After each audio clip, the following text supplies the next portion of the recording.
Hello everyone. So we are done with all type of isomerisms what we have in our syllabus. Structural isomerism as well as stereoisomerism, all that we are done. And now we are going to start the general organic chemistry. So what exactly this general organic chemistry means? This general organic chemistry refer to that part of chemistry where we understand how exactly, or you can say what are the basic requirements for a reaction to take place. So when we say any reaction, no matter we're talking about organic or we are talking about any reaction, not only organic reactions, inorganic reactions, any reaction. So basically, what happens is a reaction takes place when the new bonds form and the older bonds break, and the new rearrangements happen with respect to the atoms and all that. So atoms don't change, atoms remain same, but the arrangements or the new bond and new bond formation and the old bond breakage makes a new compound altogether. So in chemical reaction, older compounds get converted into new compounds. So basically, what is the driving force which is making those bonds break and making those bonds form?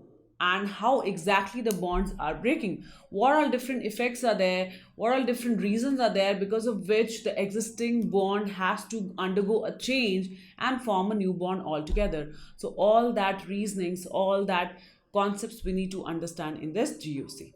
Okay, so why a particular compound behaves acidic, why a particular compound behaves basic, why one compound is more acidic than the other, why another compound is more basic than the other. So all these small concepts which we will be using later on going forward when we will learn in detail about reactions, all these concepts are required, and this is what we are going to learn in this chapter. So basically, what all are the basic terminologies what we are going to use in the organic chemistry? Basic terminologies, as in not the naming, not the isomerism, but when we are talking about the reaction taking forward and when we are reasoning out for in a particular manner, at that time what all terms we will be using. First of all, we will understand the meaning of those terms, how a reaction proceed, when a reaction takes place, what are the intermediate structures formed. Intermediate means when two compounds are reacting and forming a product. So in that process, when the intermediate structures are forming, what exactly are those intermediate structures which leads to a reaction in a certain direction? Why do they form? Why a bond breakage happens in a certain manner? All these reasons, all these concepts, all these terms, and awareness towards all these mechanisms or effects which causes a particular reaction to happen in a certain manner, we are going to learn in this chapter. So basically, general organic chemistry is a basic part in which we will be understanding small concepts and basic terminologies, and then will come the mechanisms of organic chemistry, where we will learn how a reaction takes place, how a reaction means, what is the course of action. We see, when we talk about the simple reaction, we basically see two reactants and then we see the products, two or more than two reactants, and we see the product. But how that process happens step by step, how that reactants got converted into products, that is called mechanism, and that we will be able to understand only and only when we will know these basics of organic chemistry. So this is your general organic chemistry. This is very important part also. Why this is important? Because if you don't understand these terms, when you don't understand their individual meanings, you won't be able to club them up together and apply the concept when you have to learn the mechanism. And without knowing mechanism, it is not possible to do organic going forward. Reason being, there are so many reactions that I don't think anybody can mug up those reactions. So you have to know a reason for a reaction going forward and in a particular direction, why it is moving, so that if you learn one particular reaction, any similar type of reaction has been given to you, you can speculate, you can understand, and you can get the answer for it. So all reactions you just cannot mug up, and hence you need to understand it through the logic, and that logic is mechanism. To understand that logic, the terms which we need to understand are in the general organic chemistry. Okay, so let's begin, and let me just list down the topics what we'll be covering in this part. This part, as in this chapter. So we will be covering how the bond breaks. Okay, when you talk about the reactants are reacting and converting into the products, then in what form or in what way the bonds are breaking, that we will understand. So there are various ways a bond can break. Then what are the reagents? Reagents means the ones which are reacting together, attacking on each other, all those reagents we will understand. And then different type of electronic effects we will understand.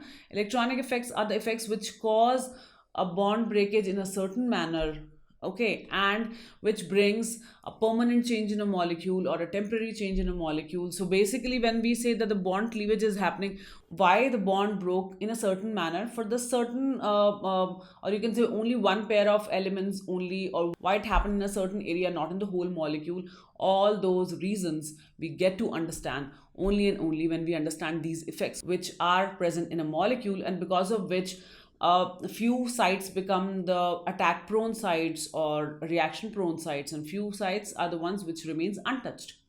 So to understand that, we need to understand these effects: inductive effect, electronic effect, mesomeric effect, hyperconjugation. All of these four concepts are very, very, very important. In fact, this whole chapter is very important, as I mentioned earlier. Then we will understand what is the acidic strength means, and how do you arrange the molecules with respect to their acidic strength, what all you look at when you have been given certain set of compounds, and you have to arrange them according to their acidic strength or basic strength. And in the last, we will do a topic, tautomerism. If you remember, I had left tautomerism when we were doing structural isomerism, so that we will understand once we will cover up all these things. So last topic what we'll do for this chapter is tautomerism. Okay, so let's begin with the first topic, that is bond cleavage. So let's start with the bond fission, and now we will understand how the bond breaks between two atoms when you're talking about organic chemistry or in general. Okay, but right now we are more specific to organic. So let's say if I have a molecule where there is a bond between two atoms A and B.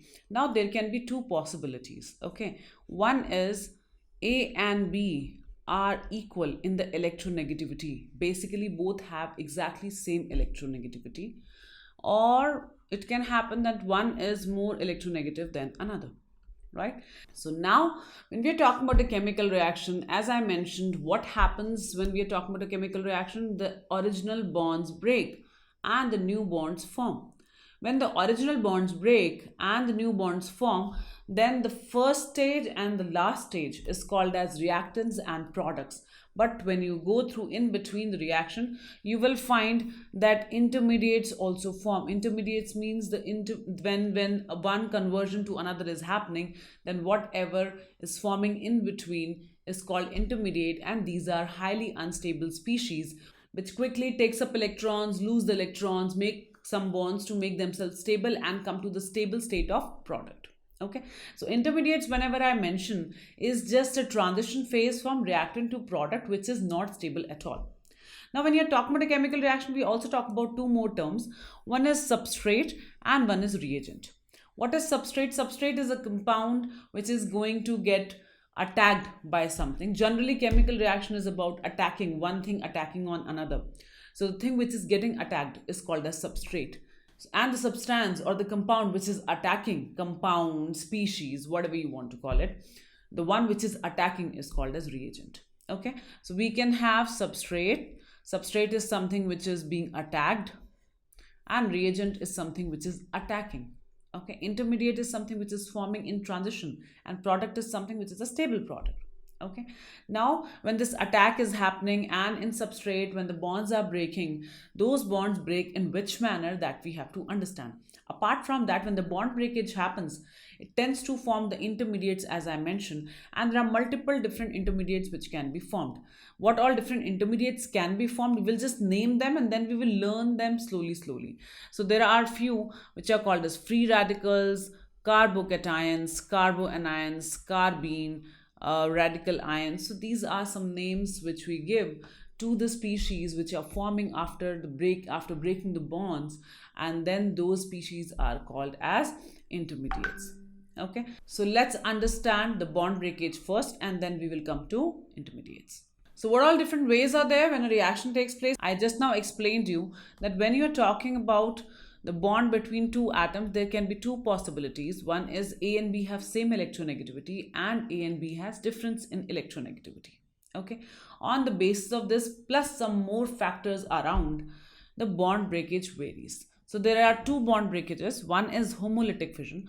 Homolytic means in the similar manner or in the same manner, or homo means same. Okay, so when I say it is a homolytic fission, fission means breakage, homo means same. So bond is breaking in such a way that whatever the electrons are involved in the bond breakage, they get distributed equally or in the same manner between the two species. This is called as homolytic fission. That means when the bond is splitting, it is splitting equally between A and B.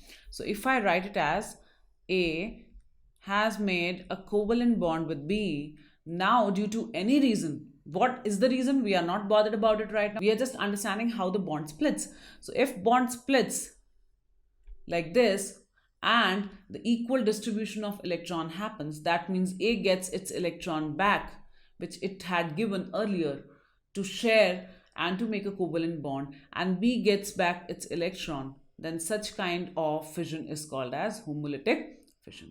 Okay, this homolytic fission happens on its own many a times when there is no electronegativity difference, but majorly homolytic fission takes place in the presence of few environmental factors or few fixed factors, like there should be presence of light, there should be presence of UV light, sunlight, heat, a presence of peroxides. Peroxides are type of compounds.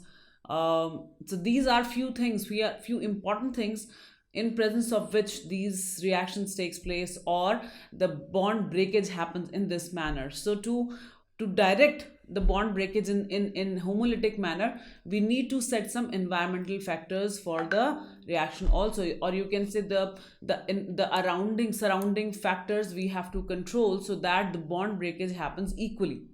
And when it happens, let's say when the basic understanding is that electronegativity difference should not be there. But even if there is electronegativity difference, still you can break the bond in homolytic manner. But as I mentioned, you will have to control the other factors. Other factors means you will have to provide or supply that kind of environment which is required to break the bond in equal manner. Let's say I talk about carbon and hydrogen. There is a difference in electronegativity, but still this bond can break in homolytic manner. That means the electrons being shared by carbon and hydrogen can be equally distributed once the bond break. And this is possible only and only if there are certain conditions which I mentioned, as in like UV light or sunlight is there, and particular temperature is there, heat is there, or the presence of peroxides are there. So either of these conditions if are present, then only the reaction will take place in this manner, or the bond cleavage will happen in this manner. Plus the reactant which is attacking on this carbon and hydrogen, that attacking agent should also be in the form of radical. Radical means the one which has a free electron. So basically when you'll split the bond, what you'll get? You'll get one electron with carbon, one electron with hydrogen. Neither it will have a positive charge nor it will have a negative charge. Why? Because carbon has got its own electron back and hydrogen has got its own electron back. So basically they will have a single electron, not the pair of electrons, single electron which will be available free. Such kind of species are called as radicals, or carbon radicals if we are specifically talking about carbon. So the another attacking agent what is there because of which the carbon hydrogen is breaking bond, if that is also in the radical form, then the reaction takes place in this direction.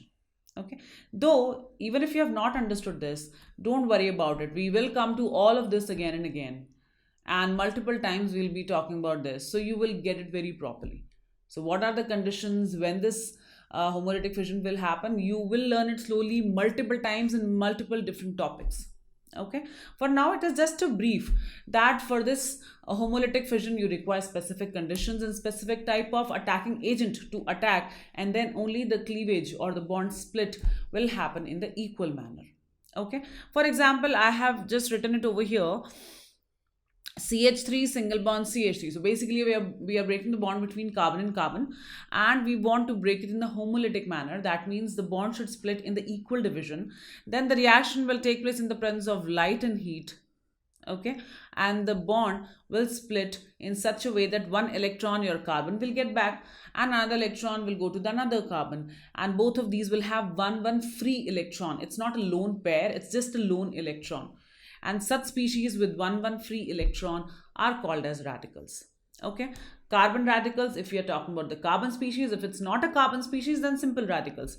So here, if you talk about CH3NH2, the same reaction can take place. You supply light and heat and it will split. So basically now if you see, there is a difference in electronegativity between carbon and nitrogen, right? When there is no electronegative difference, then this breakage is very easy. But if there is an electronegativity difference, then the breakage in this manner is a little tough in the normal conditions, and hence it is mandatory to put all kind of conditions which are required for this reaction to proceed, or required to bring this bond fission. Okay, so if you see, in the presence of light and heat, the CH3NH2 broke in such a manner that carbon's electron, carbon got back, and nitrogen's electron is given back to nitrogen. And now, even though there was electronegativity difference, there was no negative and positive charges got developed, because nobody could pull the electron, other one is giving the electron. It is just giving back the electron which was involved in bonding. So we got NH2 and we got CH3. CH3 will be called as carbon radicals and NH2 is a simple radical. So these in general, there is a common term for it. We call them free radicals. These are electrically neutral. Why? Because there is no charge on it and they're extremely reactive. Again, there is a reason for reactivity is the free electron which is present, which is ready to make a bond with something so that it can come into that covalent structure again. This free electron, this lone electron, is a very reactive electron. Okay, so these are the species which form when homolytic breakage happens. Okay, now understand one thing, because we are talking about organic chemistry, most of the radicals which will form will be carbon based radicals only, right? And hence we call them carbon radicals. So what are different type of carbon radicals can be present? Let's understand. Please try to understand it properly. So we have seen different type of carbon chains. Like I told you, we can have primary carbon, secondary carbon, tertiary carbon, quaternary carbon. All these carbons we have already spoken about. The different degrees of carbons we have spoken when we had started organic. So let's say if I have a chain CH3, CH2, CH3, CH3, CH3, CH3. Now I have taken a random chain, okay? So there is no such reaction is happening. I'm just telling you, I have just taken this species to just show you how different radicals can be formed.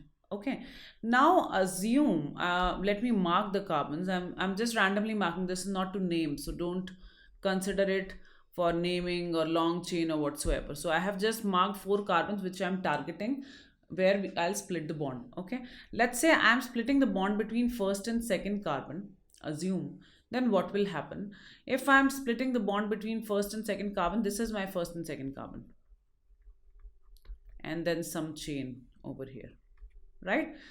So if the breakage is going to be homolytical, then what will happen? There is one single bond, one single sigma bond over here, and it is formed with the 2 electrons. So when I'll cut this bond, or when I'll break this bond, one electron will go to one carbon and another electron will go to another carbon. Okay, so it will be like this. The bond will split in certain manner that it will form CH3 with carbon having 1 electron and CH2 carbon having 1 electron, and then the whole chain. That's how this will split, right? This CH3 with one single dot or one single electron is called as methyl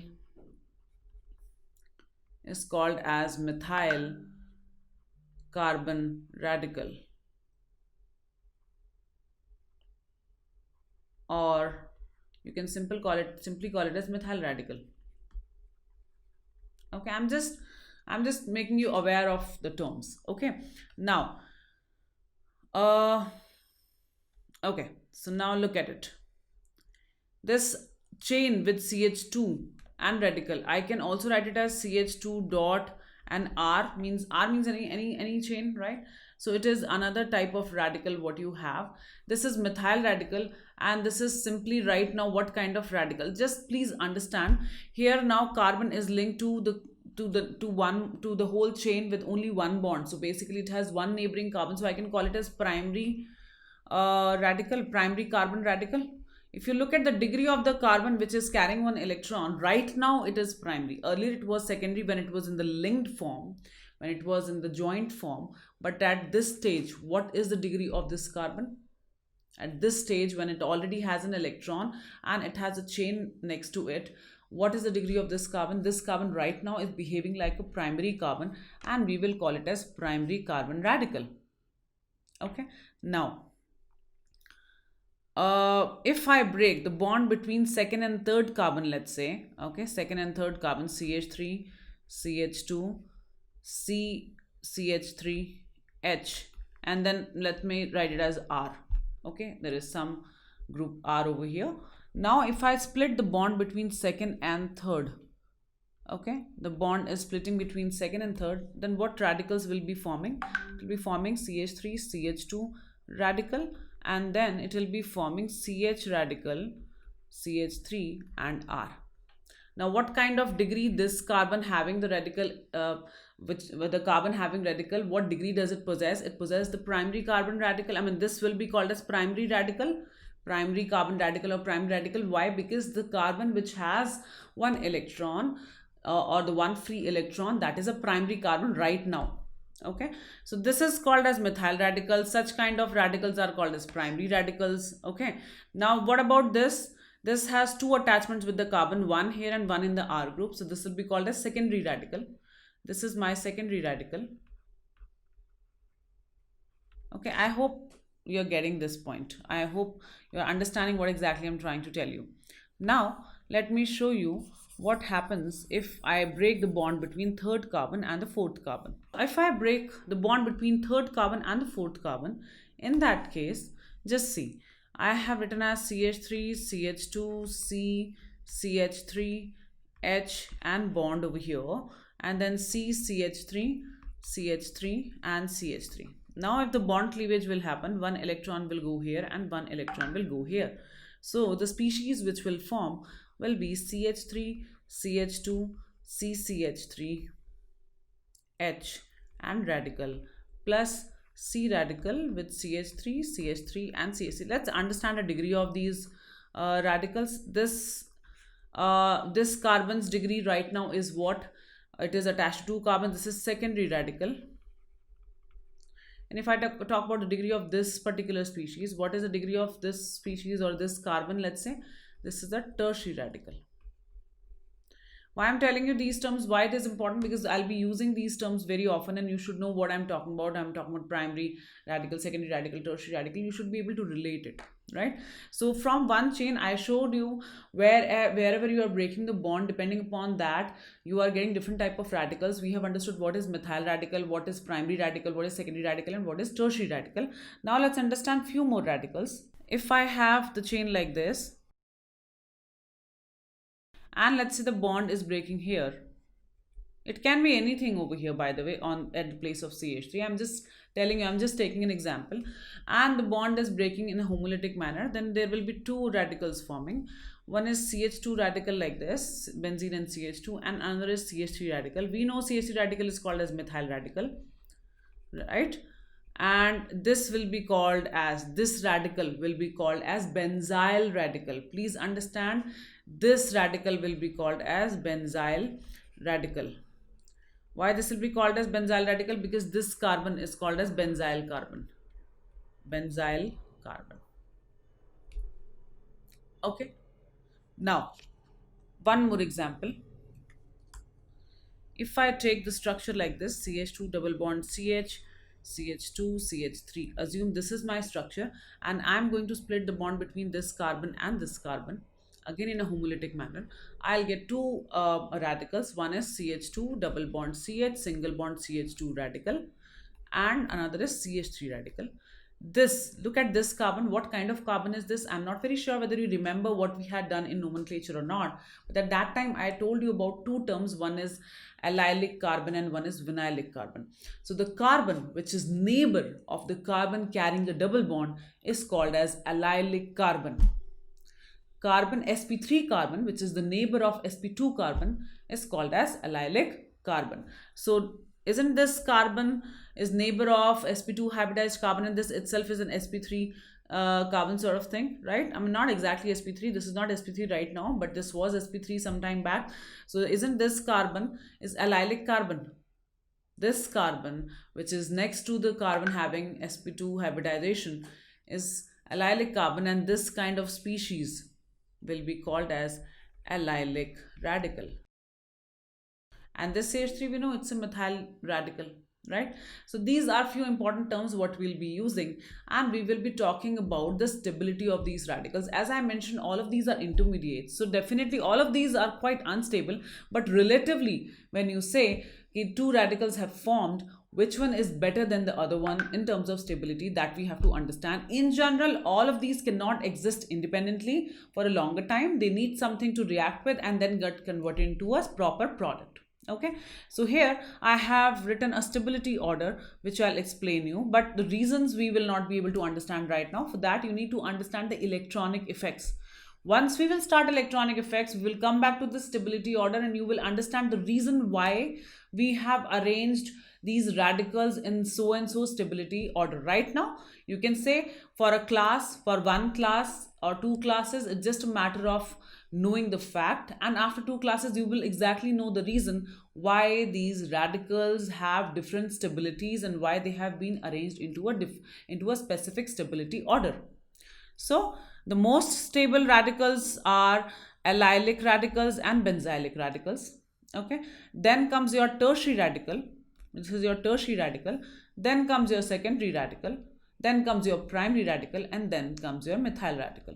So least stable is your methyl radical and best stable is your allylic and benzylic radical. So order is allylic, benzylic have almost similar stability, then tertiary, then secondary, and then primary, and then methyl.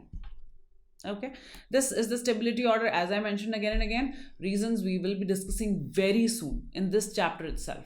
So for now, it is a fact for you. After two classes, you will know exactly why these radicals have this kind of stability order. Now let's talk about methyl radical, or in general all the radicals, but we are just referring to methyl because it is easier to imagine and easier to visualize the methyl radical. Methyl radical is an sp2 hybridized radical with HCH angle 120 degree. It's not about only methyl radical. Any radical, any carbon where the radical is forming, that carbon will be sp2 hybridized carbon. Okay, why it will be sp2 hybridized carbon? Because the electron, the single electron which it has got back, the single electron which it has got back by breaking the bond is now in an unhybridized p orbital. The p orbital where this electron is residing is not hybridized. Earlier, when the carbon was in the bonded state, the hybridization, this carbon was following, any carbon which has formed radical was following sp3 hybridization. But as soon as the bond broke, that sp3 hybridization got converted into sp2. The three bonds in which the carbon is still bonded, those bonds will be sp2 hybridized bonds, and the one electron which it has got back, that hybridized orbital will get converted into unhybridized p orbital and electron will reside into it. Okay. So basically, when the homolytic bond breakage will happen, a carbon will undergo a geometrical change from tetrahedral to planar, and rehybridization will happen. sp3 will get converted into sp2. Our free electron, or you can say lone electron, will stay in an unhybridized p orbital, whereas rest of the three bonds will still be in the hybridized state, or the bonds which are already there will be sp2 bonds now, not sp3. So rehybridization process will take place. So later on, when I'll come back to the radicals in one more part of this chapter, at that time I'll show you the structure of the carbon radicals. Okay, so what exactly they look like, and how the unhybridized p orbital will look like, how the hybridized p orbital will look like. So we will get into the details of these carbon radicals and other species again and again. So this is just an initial information. You will be talking about these radicals and other structures many a times in the GOC chapter and mechanisms of reaction chapter. Okay. Next, let's talk about the heterolytic fission. I have already spoken about homolytic fission and I explained you homo means same and fission means breakage. So when you break the equal distribution, the same distribution you do between two elements, same distribution of electrons you do between two elements, and that is called as homolytic fission. So hetero is opposite of it, or you can say in hetero the division is not equal. Now if I have again two atoms A and B, if I have atoms A and B, okay, and the bond is there in between them. Now A is more electronegative than B, let's suppose. Okay, so what will happen in the normal circumstance, what will happen is this A, when it comes to break the bond, this A being a stronger element or stronger electronegative element, it will try to pull the shared pair of electron towards itself. That means it will not let the electron go back to B. B's electron, it will not give it back. It will keep both the electrons, one of its own and another is of B, what was there in the shared mode. And then what will happen? The cleavage will be like this. A has taken away both the electrons. A got both the electrons, one of its own and another is for B. And B is left with nothing. It didn't get back its electron. So the charge what B will carry is a positive charge. Bond split happen unequally, or you can say the division of electrons was not equal. A got both the electrons which were shared pair of electrons, one of its own, one of B, and B didn't get anything. That is the reason A got a negative charge on itself.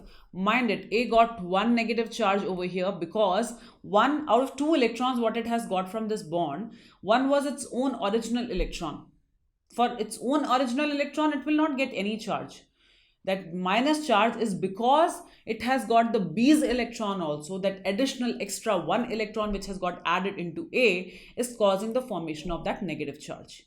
And B has lost its one electron, and that is why now the total number of electrons B will carry is lesser than the original B's configuration. Assume in the neutral state B had let's say 3 electrons. Okay, 3 electrons. After bond breakage it has only 2 electrons. So overall number of electrons in B has got changed from original, and now it is having only 2 electrons. So 1 electron it has lost, and because it has lost 1 electron, it has got a positive charge on it.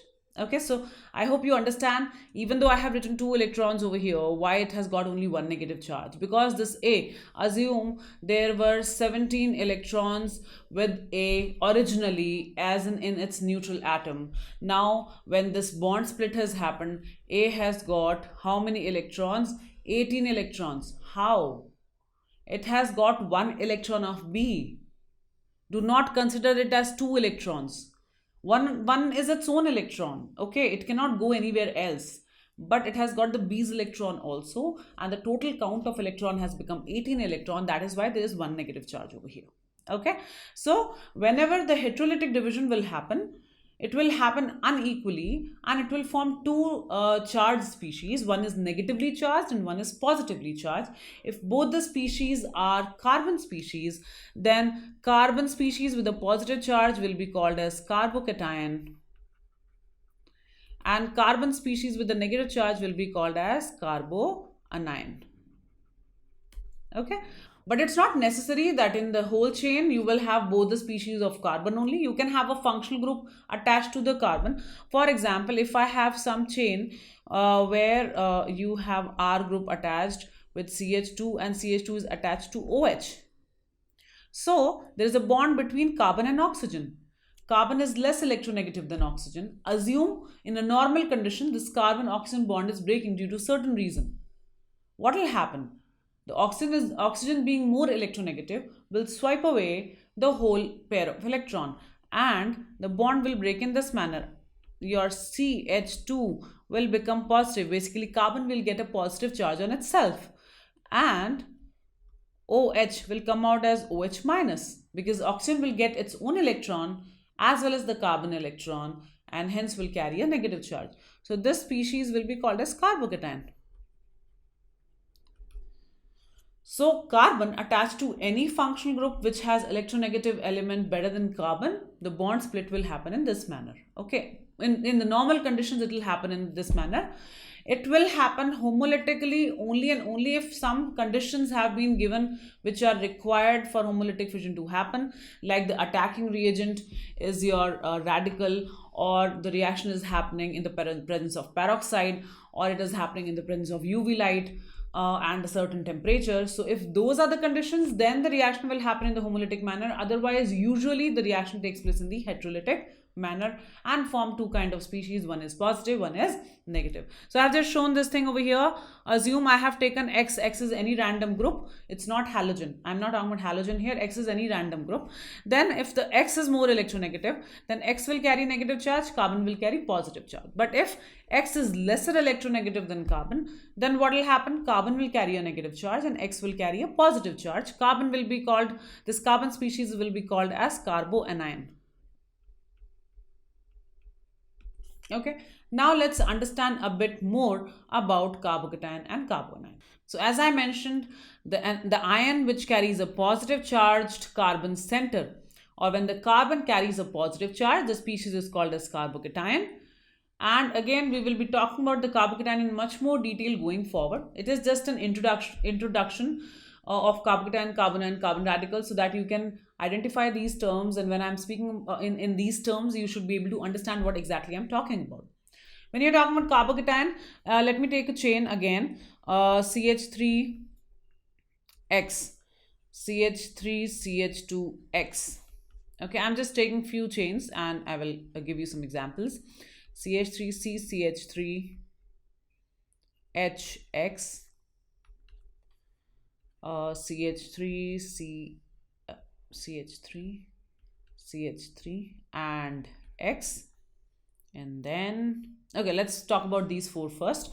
If assume in all the cases X is more electronegative and carbon is lesser electronegative. So this thing when will break, the bond split will give you CH3 plus and X minus. So this is a carbocation formed, and this will be called as methyl carbocation. If the same split will happen over here, so bond will split between carbon and X, the species which will get generated will be CH3CH2 plus and X minus. What kind of carbon is it? This is a primary carbon right now, and hence will be called as primary carbocation. Look at this. This will generate a secondary carbocation because split will happen over here, and this will give you this kind of structure, CH3, C, CH3, H and plus charge over here. This is your secondary carbocation, and this will generate a tertiary carbocation. So whenever the bond split will happen in these species, they will generate methyl, primary, secondary, tertiary carbocation. Exactly same way, I have allylic and benzylic structures also. So let's say this is my thing and the bond is breaking. X is again more electronegative. The species which will get generated will be CH2 plus, and this is called as benzylic carbocation. Whereas if I have the structure like this and the bond split happens here between these two, the positive species which will form will be CH2 double bond CH, single bond CH2 and positive charge, and this will be allylic carbocation. Okay, so now when I have to arrange them in the stability order, the most stable is the benzylic carbocation, which is very equivalent to the tertiary carbocation. So tertiary carbocation and benzylic carbocation are almost equally stable. Okay, if you have to compare, if it is extremely necessary to compare between benzylic and tertiary, then we will say that benzylic is slightly more stable than tertiary, but otherwise both share same kind of stability. Similarly, so now comes to allylic. Allylic is lesser stable as compared to the tertiary or benzylic, but allylic also have multiple different forms. In detail, as I mentioned, we'll be talking about carbocations later on. If it is a simple allylic structure like this, what I have shown over here, it is CH2 double bond CH, single bond CH2 and plus. If this kind of allylic structure it is, then this is lesser stable than tertiary. But just in case if this allylic compound has little more chains in it, or more substitutions in it, then the stability will vary. So many a times you will find allylic being better in stability than tertiary, and tertiary being better than allylic. So there can be variations that depend upon what kind of allylic structure you have taken. If we are simply talking about this structure, then this is lesser stable than tertiary and equivalent to secondary. Okay, again, when it is mandatory to compare between allylic and secondary structures, then allylic is slightly more stable than secondary. Then comes your primary, and then comes your methyl carbocations. Okay, this is very basic order of stability, though there are a lot of variations, and there are a lot of other compounds which we can include when we are talking about the carbocation stability, and we will learn it slowly. Okay, next is carbanion. Carbanion, as I mentioned, is the ion with a pair of available electrons and a negative charge on the central carbon atom, and it is called as carbanion. So when the carbon carries a negative charge on it, then it will be called as carbanion. Again, the same sort of species can be there in carbanions also. Methyl carbanion, primary carbanion, secondary carbanion, and tertiary carbanion, benzylic carbanion, and the allylic carbanion. But we will be majorly dealing with only methyl, primary, secondary, and tertiary. We will not be dealing much with the benzylic carbanion and allylic carbanion. Okay, so here we have written a very basic stability order. Stability order is opposite to the carbocation order. So in carbocation, methyl carbocation was the least stable. Here methyl carbanion is the most stable. Okay, methyl carbanion most stable, then your primary carbanion, then your secondary carbanion, and then your tertiary carbanion. Mind it, I have just written CH3 over here. You don't have to look for the CH3s, just look at the degree of the carbon carrying negative charge and positive charge. This is just an example. Okay, so you can have I should have written it like this, RCH2 minus, and it will make more sense. This will be a primary carbanion, and similarly I should have written RC R H and minus. So this is your secondary carbanion. So don't go by the looks, don't go by CH3 only. Any kind of chain, just look at the carbon's degree, and accordingly you imagine, accordingly you assess that what kind of carbanion it is, and then write for its stability. Okay, next kind of intermediate we are talking about is carbene. Carbene is CH2 with 2 electrons in it. Okay, so basically this is like radical. Okay, but the formation method is different, and the way how it gets generated is different, and there are different you can say varieties of carbene also. Okay, so this doesn't form by the heterolytic breakage, this forms by homolytic breakage only.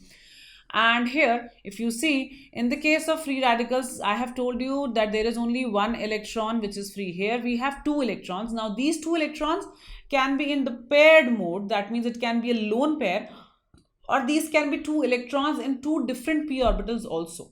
Okay, so we will come to it. Right now, let's understand carbene is CH2, which is called as methylene, CH2 with 2 electrons. It is obtained. How does it obtain? How do we get it? By photolysis of diazomethane or a ketone. What is photolysis? Photolysis means bond breakage in the presence of sunlight. So when the bond breaks in the presence of sunlight for diazomethane is CH2N2. This is my CH2N2 structure. So if bond breaks for CH2N2 in the presence of light, in the presence of sunlight, what happens is that the bond splits equally. Nitrogen gets the electron back, and it comes out as nitrogen gas, and carbon gets its 2 electrons back. Carbon gets its 2 electrons back, which it had shared to form a bond with N and N. Okay, and these 2 electrons are present on the carbon. This is called as methylene group. Okay, and the next reaction or the other reaction is you take CH2 C double bond. Oh, this is also a ketone. This is the ketone structure. I have done a small mistake over here. Please correct it. The arrow should be here. Arrow should be pointing here.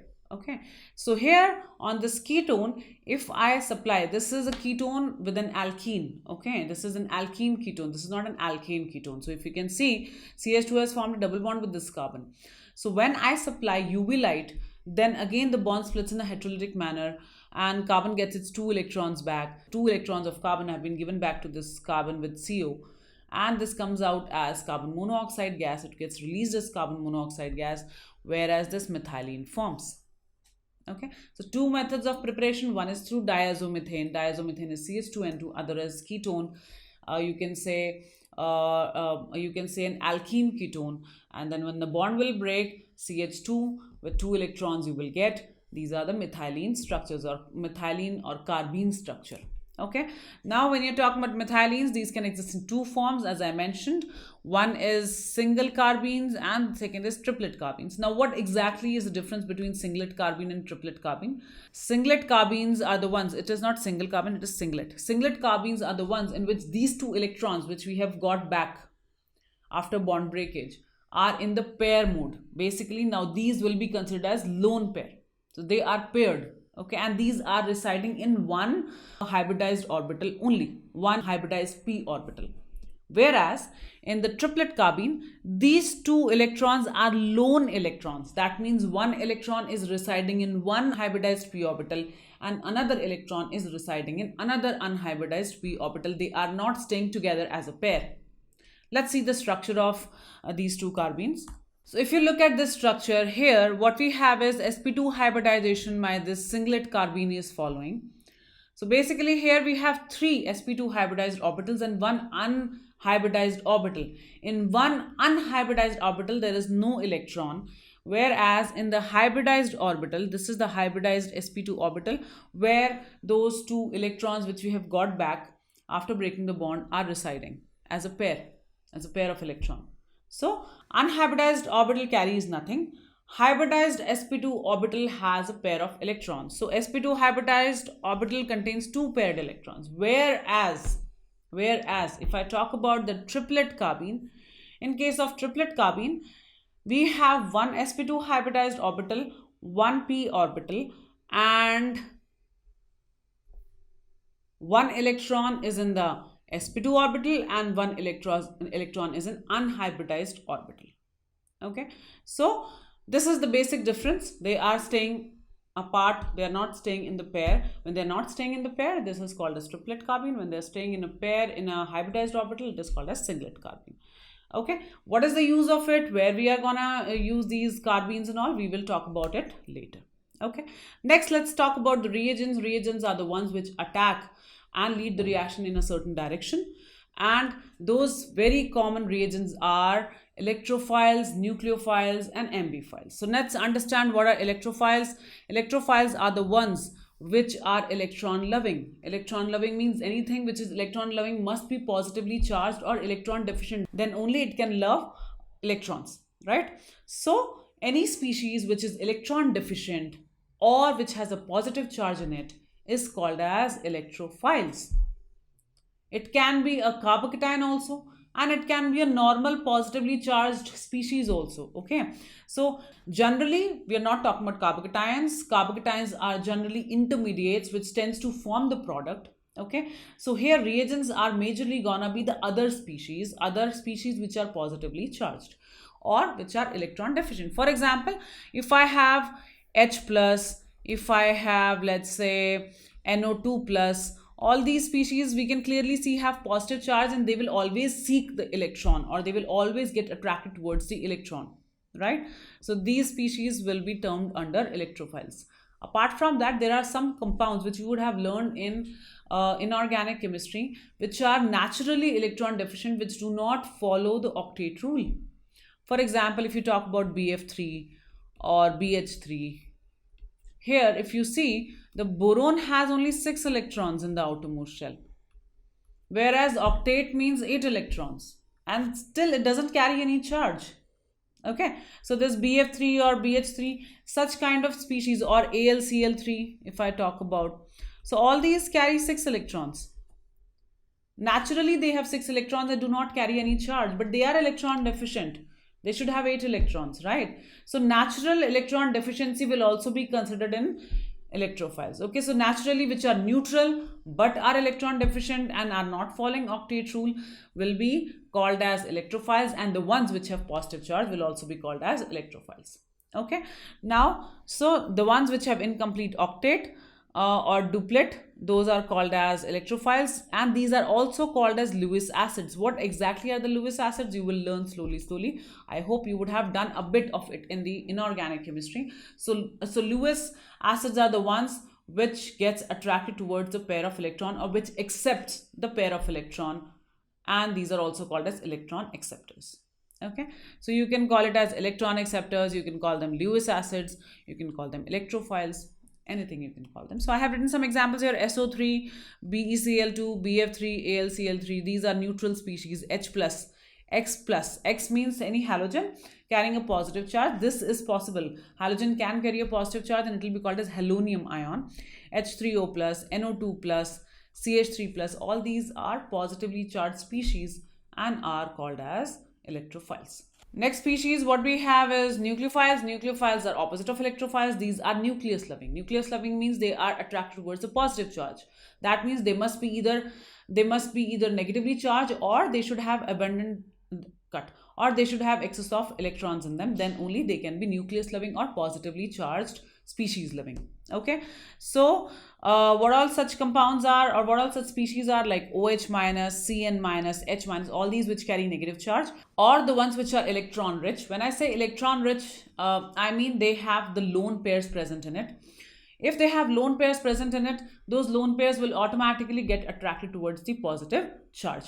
For example, if I say I have NH, I'm talking about NH3. So nitrogen has a pair of electron naturally all the time. Okay, though it is not excess of electron in nitrogen, but this pair of electron is freely available and is not doing anything. It is not participating in any kind of bonding. So if somewhere there will be an H plus ion, this pair of electron will automatically get attracted towards this H plus.